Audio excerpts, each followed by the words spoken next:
touched ground in Florida since we arrived back from Bermuda.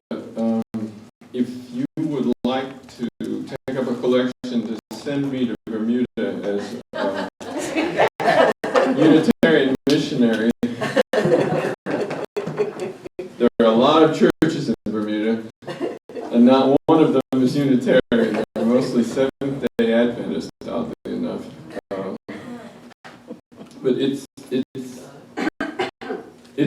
Florida in one sense, and in another sense it's very different because it was a volcano that erupted in the middle of the Atlantic Ocean, and so it's all up and down. We climbed up and down every street in the place. I think we walked, but the cliffs on the seashore are spectacular, and that's where I was taking pictures of birds. I moved to Florida in time to go to junior high school and high school, and I remember the 11th grade was when we did American literature at Winter Park High School, and there was a 5-syllable word that struck fear in the hearts of every English student who arrived at American literature in the 11th grade, and that word was Transcendentalism. Nobody felt that we were up to the task of understanding Transcendentalism. So that dreaded beast from New England, Transcendentalism, that mordant, menacing, multi-headed monster, became very intimidating to us. It was, we also had a teacher who was kind of an elderly lady and didn't really relate too well to us, so that was part of the problem, I have to admit. We kind of automatically tuned her out because the combination of her being kind of distant from us and this term Transcendentalism really kept us from engaging, and that's really sad because the term simply means believing in a spiritual dimension to life, and if she had said that on day one, we would have been fine with it, you know. By the time I was a junior in college, I was taking a course in Emerson, Thoreau, and Whitman from a wonderful professor, Dr. Richard Adams. And by that time, the term Transcendentalism had lost its ability to sting and had become something that I could relate to much more definitely. And at that point, Romanticism, with a capital R, became an important study. Not just because it was an important movement in thought in the 19th century, but also because it was beginning to be my way of looking at the world through heart rather than head. Just as an aside, I went off from Winter Park High School to Tulane as a chemistry major. We all went off as chemistry majors because we had such a dynamic chemistry teacher at Winter Park. You know, we took 2 years and we went off to be chemistry majors. But they were totally disorganized in that chemistry department. And I remember our second year, our organic lab, which we were in for all Friday afternoon and all Saturday morning, was in the basement of the old biology building, Dinwiddie Hall. It had all these huge jars full of formaldehyde with just hideous things in them that were supposed to be examples to the biology students. And that place was a dungeon. It was absolutely a dungeon. And when I walked out of there and walked along St. Charles Avenue with Audubon Park across the street on a beautiful afternoon,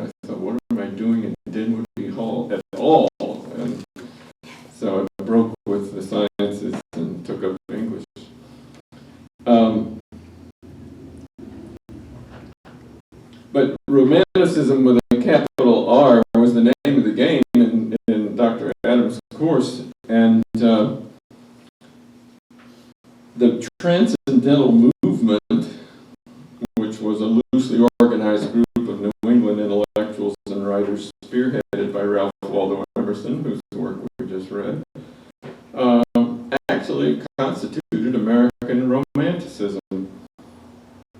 So, if high school English teachers could have floated the rumor that the Romantic movement had something to do with Margaret Fuller sneaking off to a cabin in the woods with Henry David Thoreau,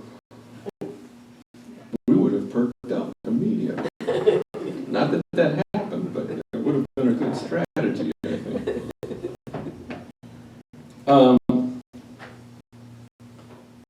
I mentioned American Transcendentalism this morning because I believe that modern Unitarian Universalists should be better informed about the ways in which early Unitarian movements contributed to America's cultural, spiritual, and intellectual heritage as amplified by that generation of Emerson, Thoreau, Whitman, and Margaret Fuller.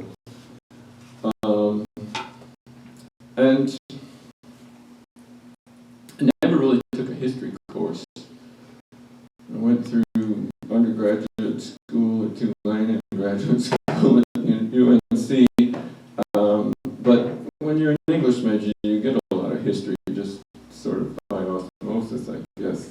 It was really interesting to me to think about American intellectual history at the beginning of the 19th century. So I'm kind of glad that Unitarianism came with that package of intellectual history.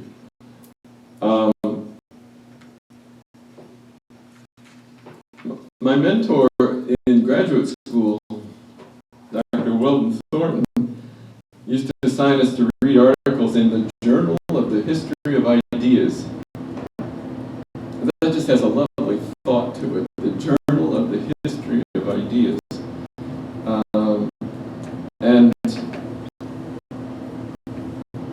like a bear coming out of hibernation there in undergraduate school and graduate school, I found myself hungry for the facts of intellectual and cultural history that Unitarian Universalist history sort of satisfies. The historical facts are pretty interesting. There was one man who served as to bridge the gap between 18th century thinking in America, which really was the thinking of the American Revolution, the Declaration of Independence and the Constitution, are right out of the Enlightenment, 18th century European and British thought. We made the bridge between the Enlightenment and Romanticism through William Ellery Channing.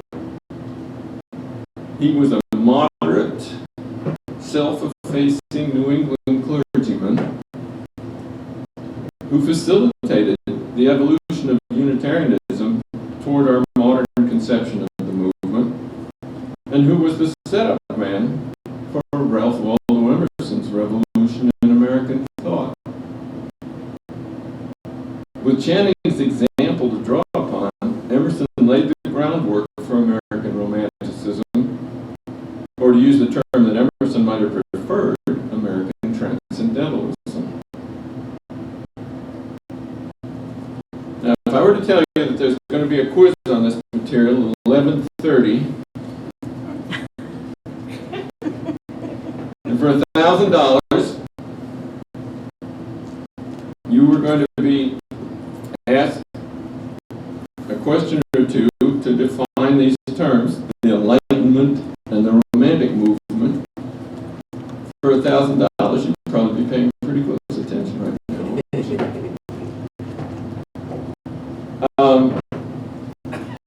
But no good Unitarian Universalist needs monetary incentives.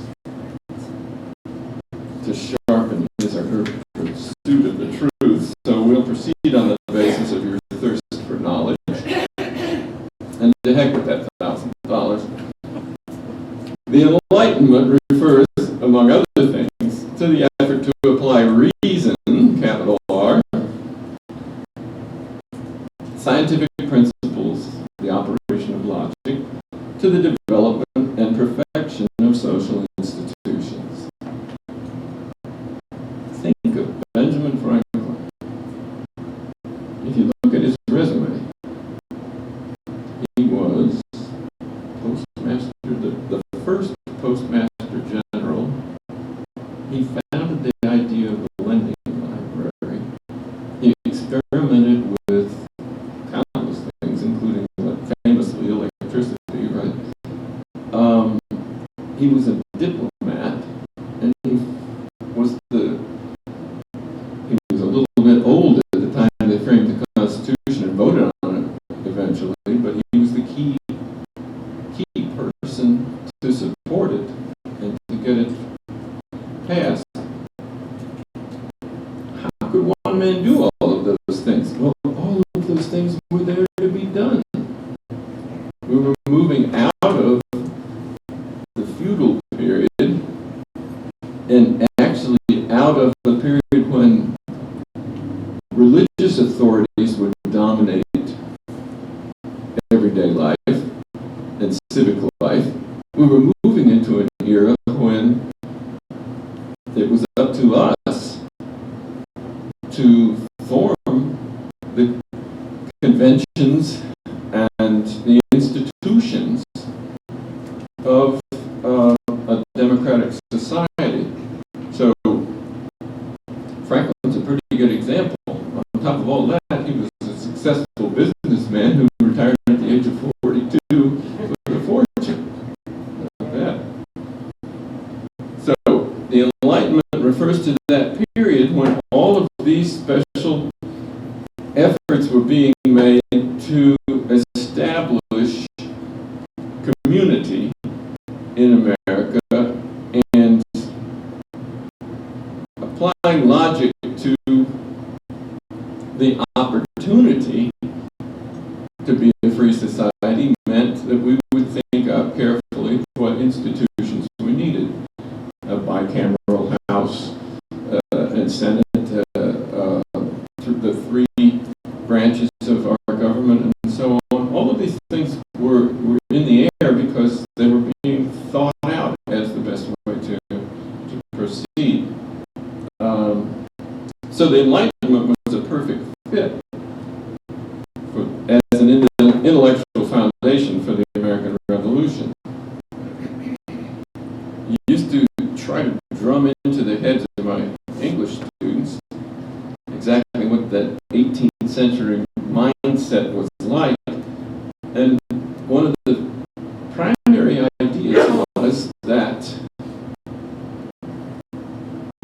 the man in society, if we applied our logical minds, we could create the perfect society. I mean, that was in the back of everyone's mind. We have this great opportunity to create a perfect community, a perfect society.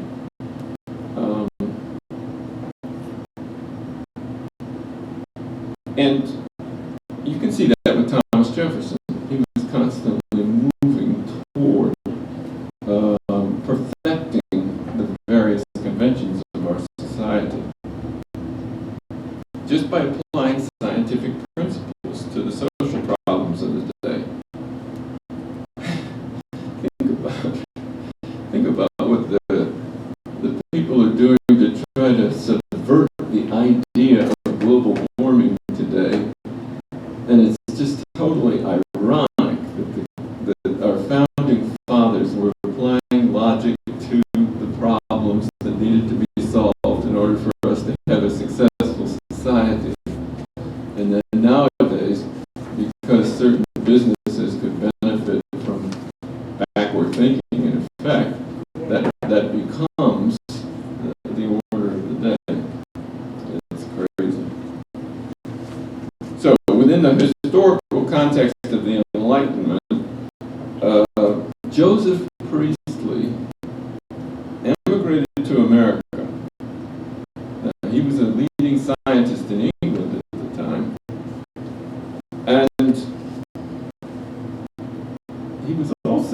person who approached religion from a Unitarian rather than a Trinitarian mindset.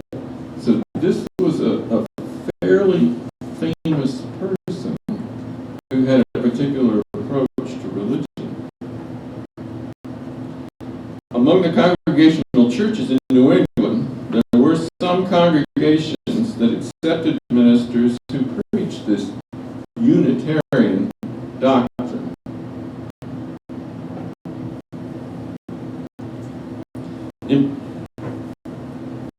Especially as it called for the application of logic and rational scientific principles to the study of the scriptures.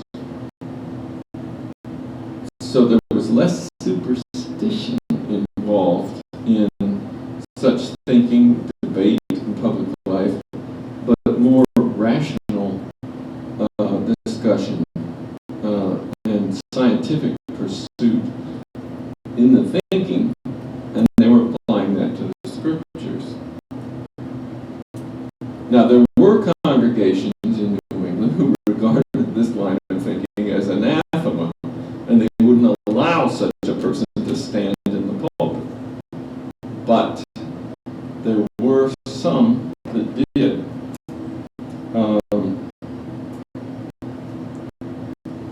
The Unitarian controversy is a term that was used to describe the clash of these two forces in congregational churches in New England at the time.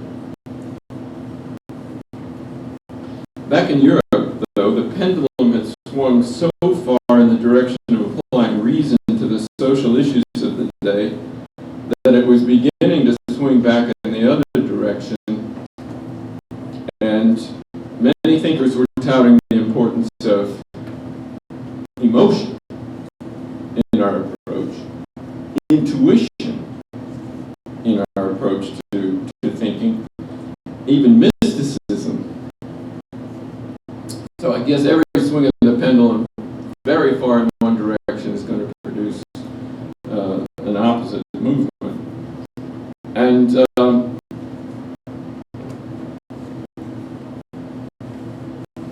so this idea that emotion, intuition, and even mysticism could be applied to the currents of life was gaining ground, and the Romantic Revolution, again capital R, in Western thought involved an emphasis on response, especially response to nature. Emerson was in touch with these ideas not just because he did some reading, but when he lost his first wife, he sailed for Europe as a part of his grieving. And while he was in Europe, he met with Thomas Carlyle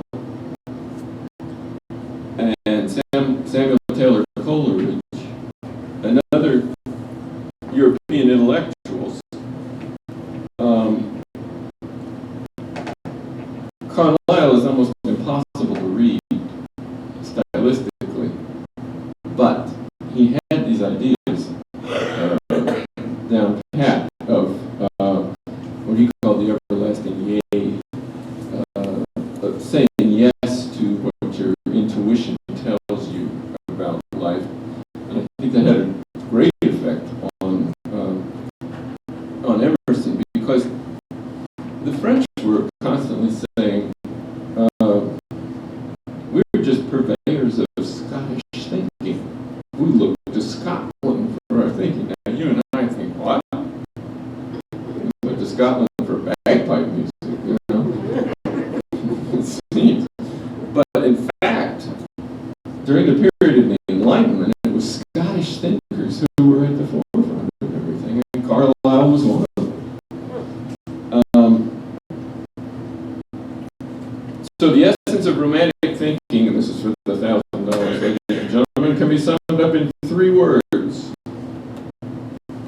individualism, imagination, and nature. And the greatest of these is nature.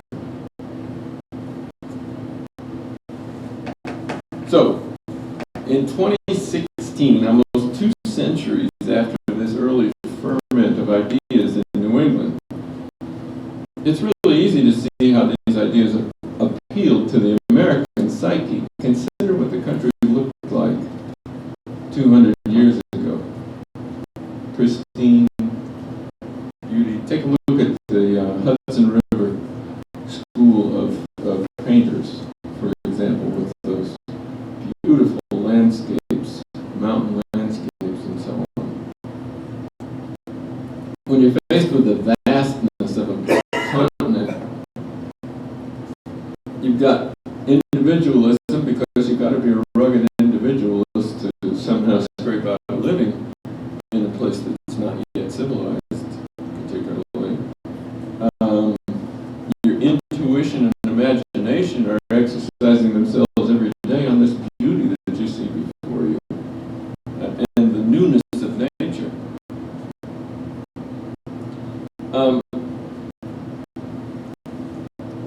But in the New England of the 1820s and 30s, intuition and imagination could be fighting words,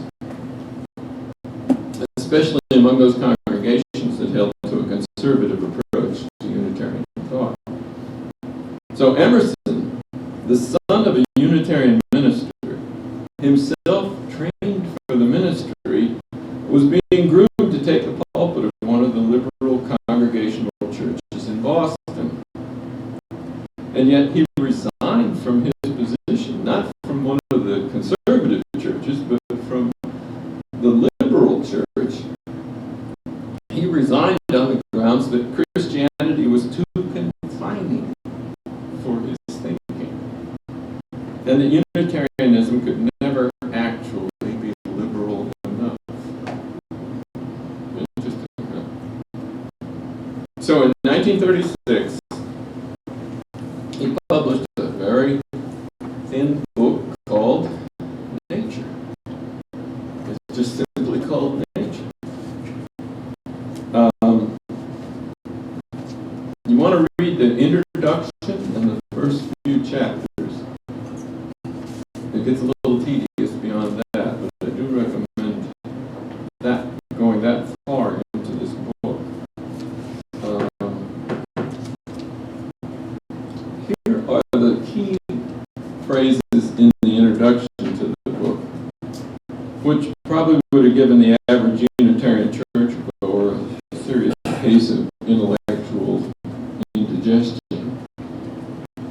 The foregoing generations beheld God and nature face to face, we through their eyes. So he's complaining that the religious practice in his day was mainly through authoritative sources.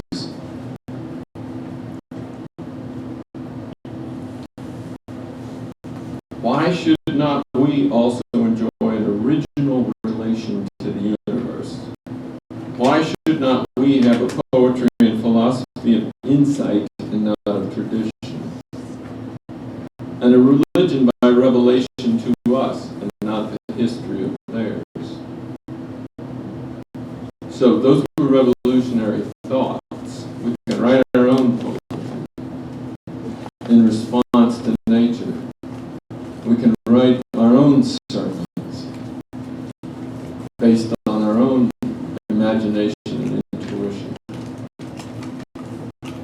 Embosomed for a season in nature, whose floods of life stream around and through us, and invite us by the powers they supply to action proportioned to nature, why should we grope among the dry bones of the past?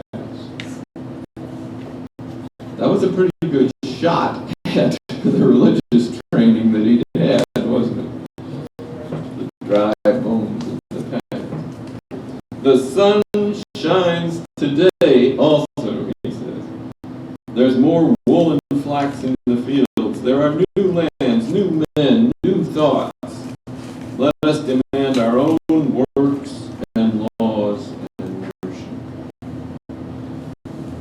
So, to say that Emerson was a revolutionary in his thinking is to state the obvious after you read a passage like that. Now, today, those ideas don't seem particularly incendiary, but they were revolutionary in the 1830s. And we really need to turn to Channing to understand how the seeds were sown in Emerson's mind to be speaking this way. Channing was Emerson's trusted friend and mentor. His influence on the whole of subsequent American thought can't be overstated. He was a quiet reformer who never courted controversy in a time when there was considerable controversy. He became the spokesman for the liberal and therefore controversial interpretation of Unitarian principles, and he played the role of the moderate in the Unitarian controversy. But that moderate position still subjected him to considerable heat for advocating a new interpretation of the relationship between God and humankind.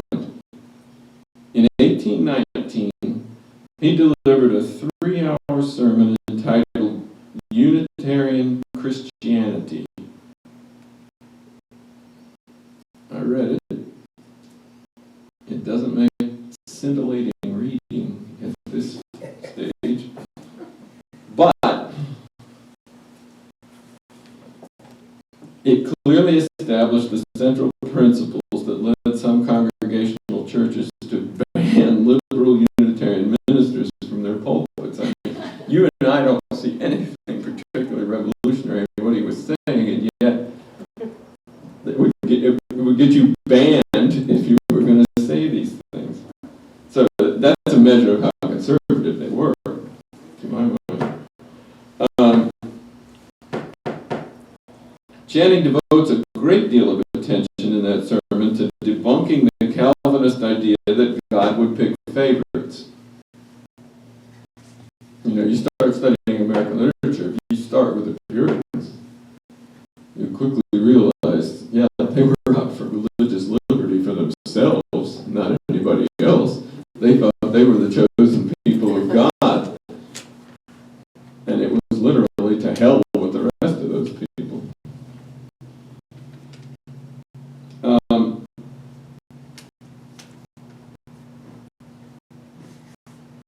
Channing debunks the Calvinist idea that God would pick favorites. He goes on to emphasize that Christ is offered to us in the Gospels as a role model, not as a God to be worshipped in his own right. From the time I started really thinking about things, I had that notion, you know. Christ seemed like a really good fellow. But I sat there in that Presbyterian church and tried to make a God out of him, and nothing happened. Nothing happened. Over 10 years later, Channing would sound a note which is clearly echoed in Emerson's essays and speeches on the question of where we can find hope for spiritual guidance.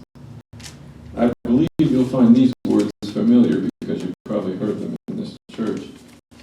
I call that mind free, which jealously guards its intellectual rights and powers, which calls no man master, which does not content itself with a passive or hereditary faith, which opens itself to light, whencesoever it may come, which receives new truth as an angel from heaven, which, while consulting others, inquires still more of the oracle within itself.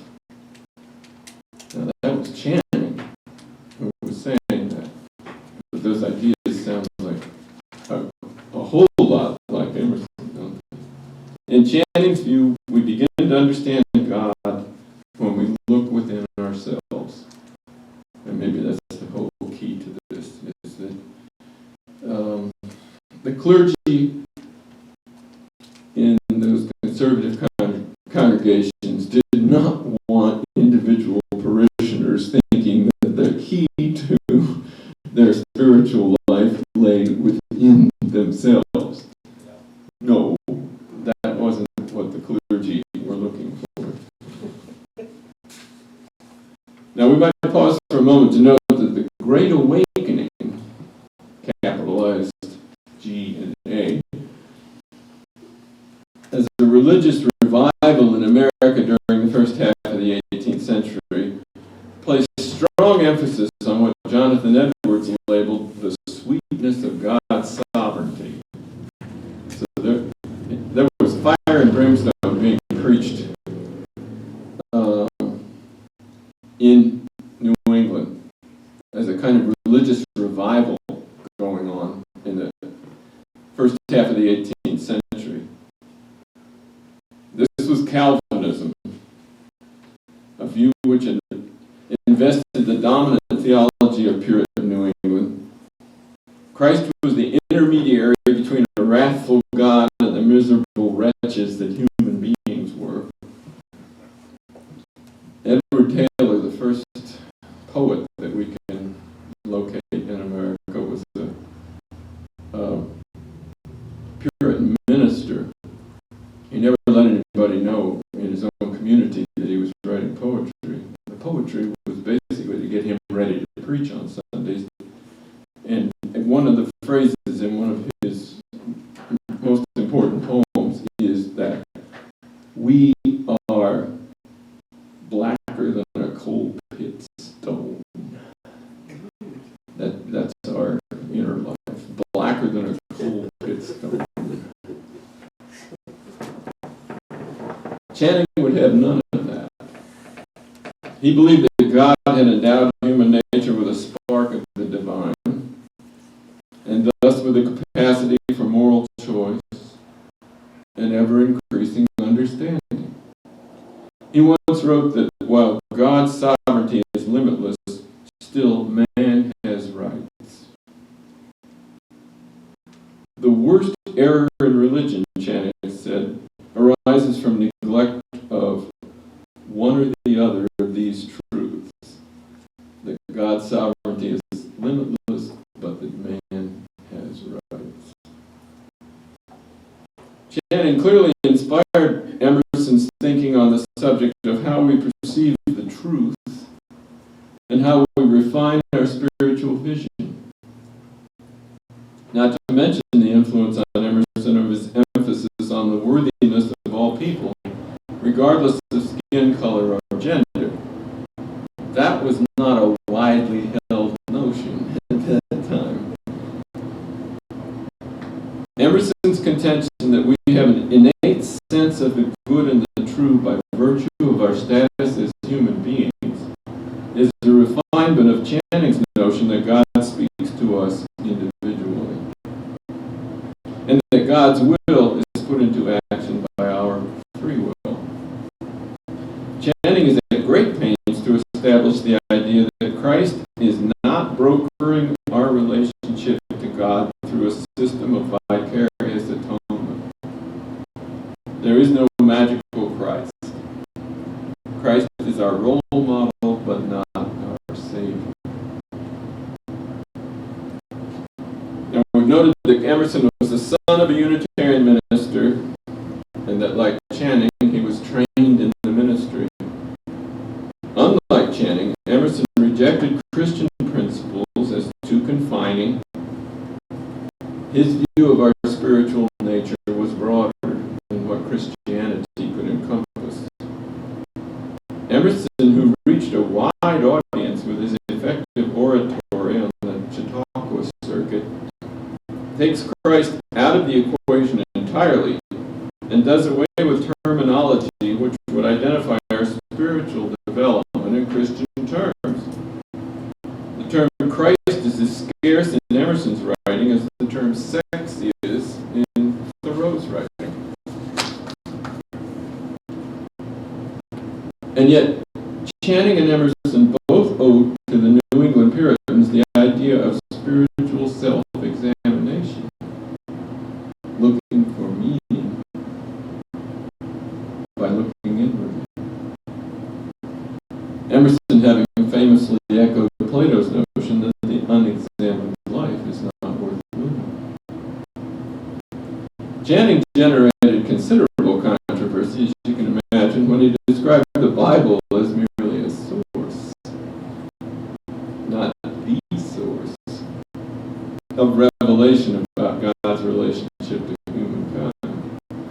And a lot of churches today that could get you in trouble if you didn't identify the Bible as the source. Emerson went further and declared in that introduction to his 1836 volume entitled Nature that we deserve our own form of worship, not the shop-worn ideas handed down from our forefathers. And that's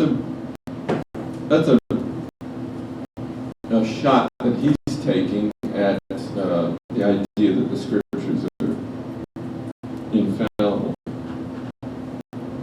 If, as Emerson concluded, the spirit of life flows through all things, we should be looking to nature for symbols of eternal truth, not to the Old Testament or even the New Testament. In his speech entitled The American Scholar, in a more expansive mood, Emerson stated that the fully developed individual, the American scholar, would look to nature for evidence of the life force at work, to books for the best thought that could be gleaned from the past, and to action within society for a sense of how to express the best of human nature. We look to nature, books, and action in society, but to nature first. Not a bad equation for a satisfying life, I think most of us would agree. So let's consider, as we conclude our time together this morning, just how the term transcendentalist plays into this account of the development of a more liberal American theology. We might be tempted to believe that Channing led a new movement that was then joined by Emerson, and that they called themselves Transcendentalists. That's not quite the case. An informal discussion group formed called the Transcendentalist Club. Channing was supportive of this group, but he didn't go to their meetings because he thought he might overshadow just people's willingness to discuss things if he were there. He was a relatively famous person after all. George Ripley, Bronson Alcott, and Margaret Fuller were part of this group. They met at Emerson's house for their early sessions.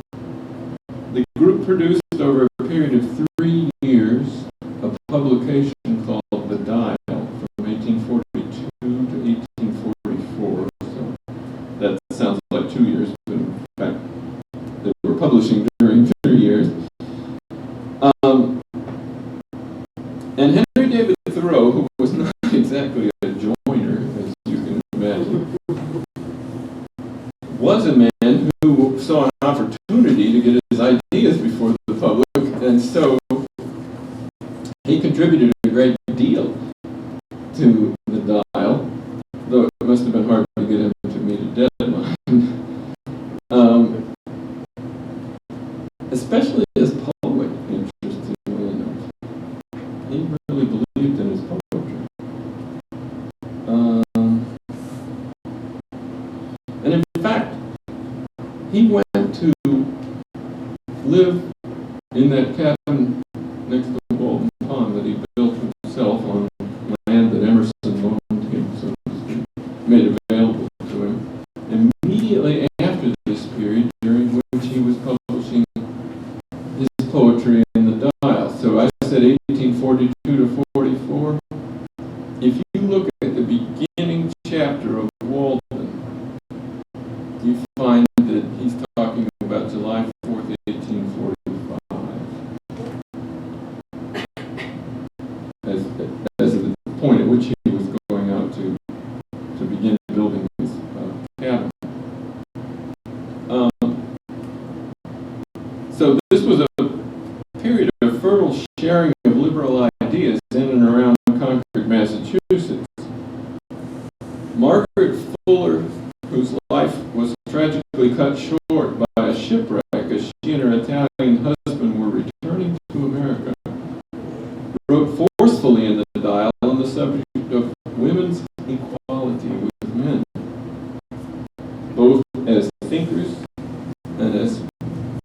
essential contributors to society. She had a bone to pick with Emerson. Emerson came to believe in intuition as the bit of the divine within all of us, the basis for our efforts to get at truths about ourselves and the universe. Margaret Fuller believed that Emerson over-intellectualized the process of studying nature to the detriment of his art. She is said to have lectured him for hours on the need to step out of his mind and his tedious attempts to learn the universe by thought alone. Go Margaret, because that's one of the great problems of reading Emerson. He writes beautifully, theoretically about nature, but you wonder if he ever went out to the woods himself. Thank God we have Thoreau for that. Thoreau agreed with Fuller, and he agreed with Thomas Carlyle that to be unconscious of the process of the mind is to pursue life's deeper truth in the most desirable, spontaneous fashion. In Emerson's defense, he always intended to be up close and personal in his study of nature. He was a public figure of, it's hard for us to imagine the extent to which people revered him. The Chautauqua circuit drew crowds of hundreds of people, and he was the speaker most revered on that circuit. On his all-important European trip, Emerson visited the Jardin des Plantes in Paris, which was an incredible, vast repository of information about natural history, with an equally impressive collection of plants from around the world. This was where Henri Rousseau went and developed his notion of what other countries looked like, because he never got a chance to travel, and painted those remarkable paintings like La Charmeuse de Serpent and different paintings. If you haven't seen Henri Rousseau's work, it would be great to do so. The Jardin des Plantes is a very interesting place to go these days. At that time, it was a repository of information about the natural world, about plants, and it was very inspiring to Emerson, obviously. Emerson said he had sort of an epiphany when he was there in the Jardin des Plantes, an experience of strange sympathies, as he calls it, that led him to write in his journal, "I will be a naturalist." He would later write, "I believe in the existence of the material world as the expression of the spiritual or real." Now, it was Thoreau who would become the thoroughgoing naturalist, giving us a much more concrete sense of how nature can act as our symbolic window on the world of the spirit. But Emerson can be credited with framing the challenge for the likes of Thoreau and Fuller and Whitman, the challenge of finding a way toward that mystical encounter with the infinite in the immediacy of the life around us.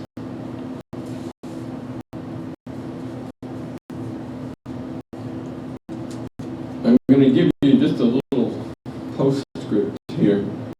If you study 19th century American literature, it might strike you as amazing that Emerson actually traveled to New York City to meet Walt Whitman.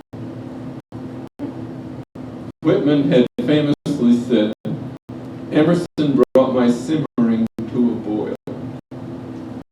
Whitman was this tremendously effusive personality who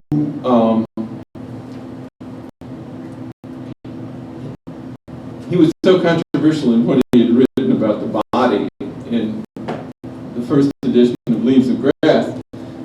nobody would print it, and so he arranged to have it printed himself and distributed it. He sent a copy to Emerson. Emerson sent a polite response: "I greet you at the beginning of what looks like it's going to be quite a remarkable career."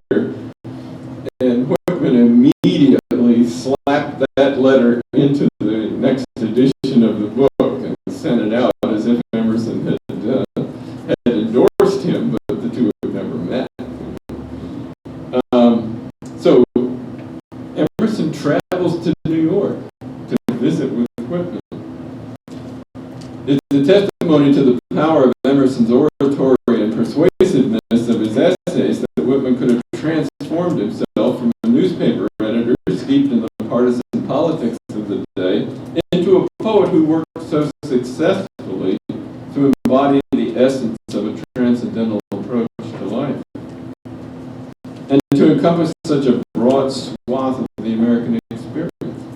This was the poet that Emerson was calling for in his speech and his essay entitled "The Poet," though he could never have guessed that the poet he was invoking would take the form of the shaggy, barrel-chested Walt Whitman, who said of himself, "I am large, I contain multitudes," and who would audaciously refer to himself as sounding my barbaric yawp over the roofs of the world.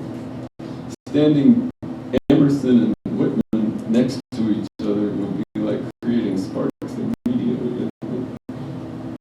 We can be thankful that just as Whitman responded in his own way to the example of Emerson, so Emerson responded to the example of William Ellery Channing. And we can be pretty sure that Unitarian